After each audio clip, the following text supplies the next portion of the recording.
Right, ndoti kazuvai muri yeZimbabwe, kazuvai vagari veSouth Africa aiwa ndimo ananyanya kufambira.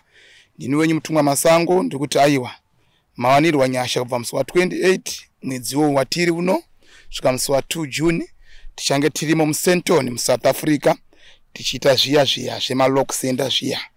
Tichiita zvakare kune vane matambudziko akasiyana siyana.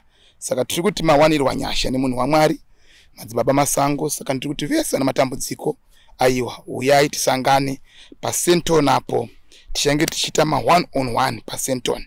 Saka tiri kuti munhu wese ane dambudziko udzawo mumwe uye usangane nemunhu waMwari pama1 on 1 kubva musi wa28 kusvika musi wa2. Aiwa ndiri kuona vana matambudziko anti hayapere aiwa anopera. Malock center tichange takamatakura tichinge tinazvo zvese ipapo zvichifamba zvakanaka. Saka mawanirwa nyasha paSouth Africa ndikuti uyai mose musangane nokupona aiwa. Komborerwai naMwari tosangana paSouth Africa tese. Komborerwai muite zvakanaka naMwari. Amen.